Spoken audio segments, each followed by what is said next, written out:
Good morning प्यारे बच्चों। पिछली वीडियो में हमने पढ़ा फसल का उत्पादन और प्रबंध, है ना। उसमें कुछ हम पढ़ चुके हैं, जैसे कृषि हुआ, ऋतु संबंधी फसलें, सब पढ़ चुके हैं। इसमें हमको आज पढ़ना है बीज बोना, है ना। आज पढ़ना है हमको बीज बोना। बीज बोना, खेतों में बोए जाने वाले बीज अच्छी किस्म के स्वस्थ एवं कीटों से मुक्त होने चाहिए। खेतों में बीज बोने की प्रक्रिया को बीज बोना कहलाता है। मतलब बीज अगर बोना है खेतों में तो हमें अच्छे किस्म की बीज लेनी होगी, वह स्वस्थ होनी चाहिए, उसमें कीड़े वगैरह न लगे हों। और जब इस बीजों को हम खेतों में बोने की प्रक्रिया को ही बीज बोना कहते हैं।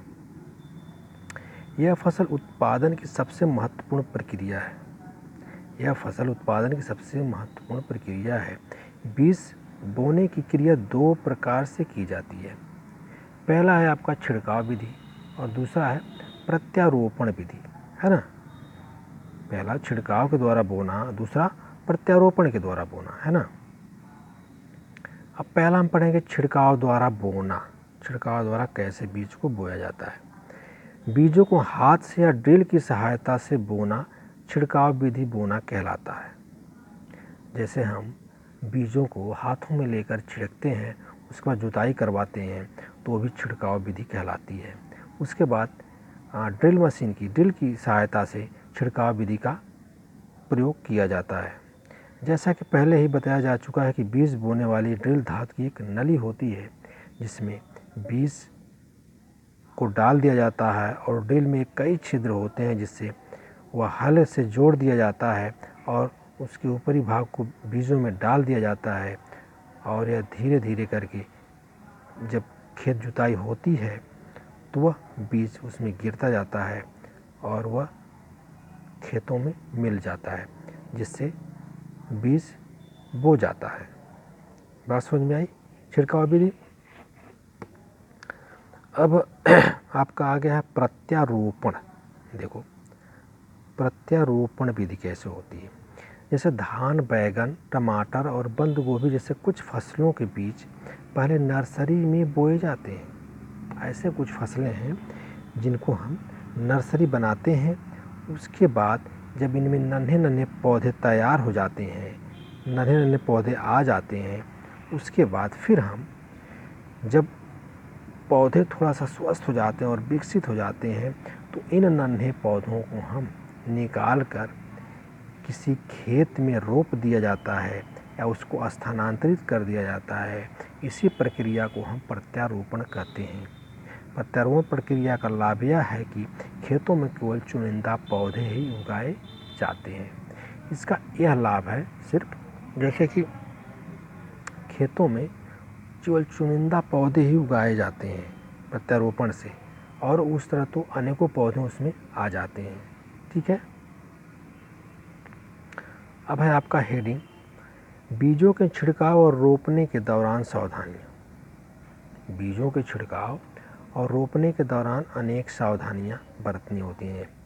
जैसे केवल मानक और स्वस्थ बीज ही बोएं। जैसे मानक और स्वस्थ बीज मतलब अच्छे बीज, अच्छे किस्म के बीज ही बोने चाहिए। बीजों को बहुत पास पास नहीं बोना चाहिए, ताकि बीजों और पौधों को सूर्य का प्रकाश, जल और अन्य पोषक तत्व पर्याप्त मात्रा में ले लें। जैसे बीजों को अधिक पास नहीं बोना चाहिए, जैसे दूर दूर रहेंगे तो उसमें सूर्य का प्रकाश, हवा, जल और अन्य पोषक पर्याप्त मात्रा में मिल सकते हैं और इससे पौधे मजबूत हो जाते हैं। आगे आपका है, एक ही समय पर बीज और नन्हे पौधे बहुत दूर भी नहीं होने चाहिए। इसमें खेतों के खाली स्थान व्यर्थ हो जाते हैं और फसल भी कम पैदा होती है। कहने का मतलब है, जैसे अब बीज बोते समय यह भी ध्यान देना चाहिए कि यह बहुत दूरी पर न हो जाए, बहुत ज़्यादा खाली स्थान न छूट जाए। इससे यह जो है खेत की ज़मीन जो है आपकी खाली हो जाएगी, व्यर्थ हो जाएगी और फसल भी आपकी बहुत कम होने लगेगी। ठीक है ना। खेतों में बीज को पर्याप्त गहराई में बोना चाहिए। जो बीज होते हैं उनको पर्याप्त गहराई में हमें बोना चाहिए। अब देखो खाद और उर्वरक खाद उर्वरक कैसे डालने चाहिए उनमें, है ना। खाद उर्वरक को हम कैसे उसमें डालें। जैसे मृदा पौधों को जरूरी पोषक तत्व प्रदान करती है। जो हमारी मिट्टी है, मृदा है, वह पौधों को जरूरी पोषक तत्व प्रदान करती हैं, जो कि पौधों के विकास के लिए अत्यंत आवश्यक है। अगर वो पोषक तत्व मिट्टी, मृदा न दें तो पौधे हमारे अच्छे किस्म के नहीं तैयार हो पाएंगे, ठीक है ना।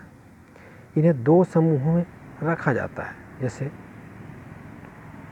अधिक मात्रा में आवश्यक पोषक तत्व, पहला है अधिक मात्रा में आवश्यक पोषक तत्व, carbon, hydrogen, oxygen, nitrogen, phosphorus, potassium, calcium, magnesium और सल्फर आदि ऐसे तत्व हैं।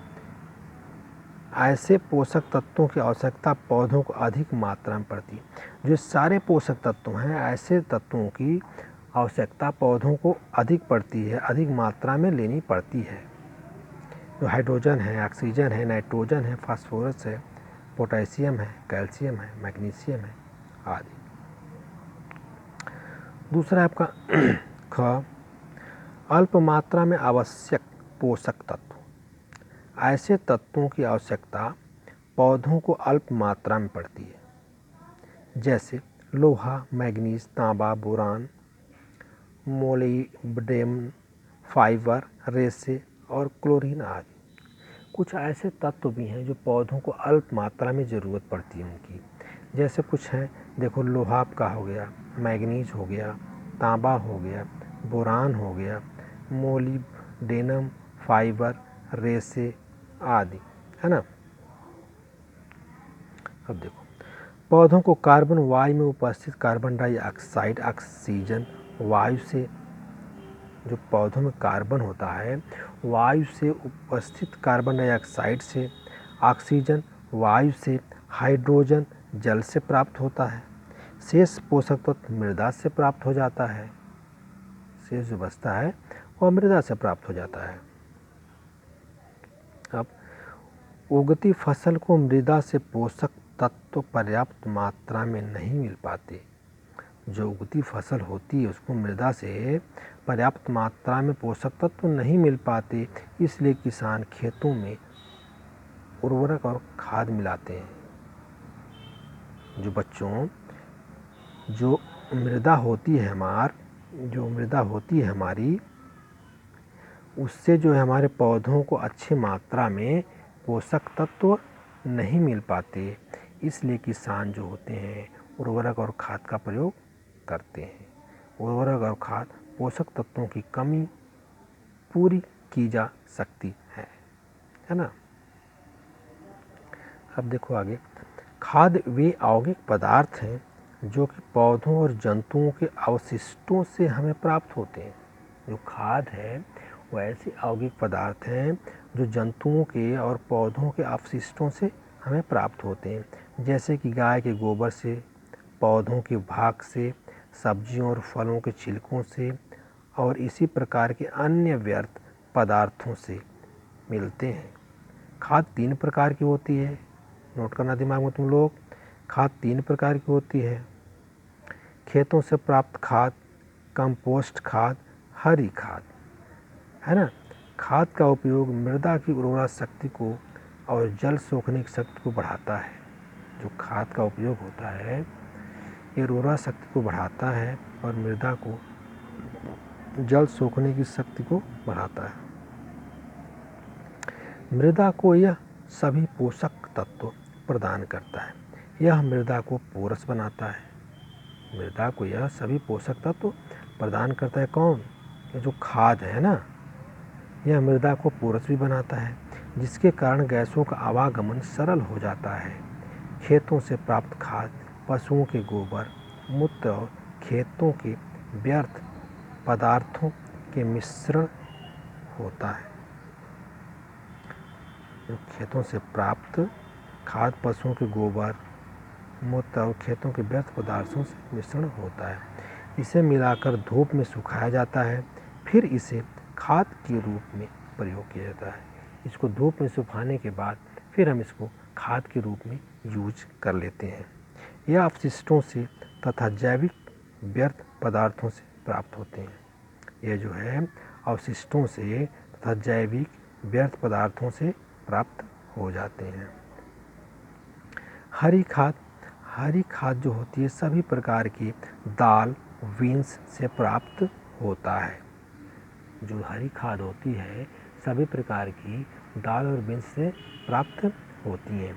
इसे खेत में उगाया जाता है और फसल काटने के बाद पुनः इसके बीजों को खेत में डाल दिया जाता है। इसमें नाइट्रोजन भरपूर मात्रा में होती है। अनाज वाली फसलों के साथ साथ इसे बारी बारी से बोया जाता है। खाद जैविक पोषक तत्वों का भंडार होती है। जो खाद होती है हमारी जैविक पोषक तत्वों का भंडार होती है, किंतु इसमें नाइट्रोजन फास्फोरस पोटेशियम जैसे कुछ आवश्यक पोषक तत्व का अभाव भी होता है। जो खाद होती है पोषक तत्वों का भंडार भी होती है, लेकिन कुछ इसमें ऐसे तत्व हैं जिनका अभाव भी होता है, जैसे हमारा नाइट्रोजन फास्फोरस पोटेशियम, कुछ आवश्यक पोषक तत्वों का अभाव होता है। उर्वरक अकार्बनिक रासायनिक पदार्थ होते हैं। जो उर्वरक होते हैं अकार्बनिक रासायनिक पदार्थ होते हैं जिन्हें कारखानों में तैयार किया जाता है। इनको हम कारखानों में तैयार करते हैं। उर्वरक का उपयोग फसलों में नाइट्रोजन, फास्फोरस, पोटेशियम और कैल्शियम आदि तत्वों की कमी को पूरा करने के लिए किया जाता है। आमतौर पर प्रयोग में लाए जाने वाले उर्वरक urea, NPK, nitrogen phosphorus, potassium और कैल्शियम और अमोनियम नाइट्रेट उर्वरक का उपयोग परिवहन और भंडारण आसान है। उर्वरकों का चयन और उपयोग बेहद सावधानी से करना चाहिए। जो हमारे उर्वरक हैं उनका चयन हमको बेहद सावधानी से करना चाहिए, क्योंकि उर्वरकों का अत्यधिक उपयोग मृदा की प्रकृति को परिवर्तित कर सकता है। जो हमारी मृदा की प्रकृति है, मृदा की जो ज़मीनी स्तर है, उसको यह चेंज भी कर सकता है। उदाहरण के लिए मृदा को अधिक अम्लीय या क्षारीय बना सकता है। बात समझ में आई? अगर अधिक मात्रा में हमने उर्वरक का प्रयोग कर दिया तो हमारी मिट्टी को अम्लीय बना सकता है और क्षारीय भी बना सकता है। उर्वरक को खाद से बेहतर समझा जाता है। जो उर्वरक हो वो खाद से बेहतर समझा जाता है, क्योंकि ये मृदा की पानी सोखने की शक्ति को बढ़ाता है। यह मृदा को पोरस बनाते हैं ताकि गैसों का आवागमन आसानी से हो सके, है ना।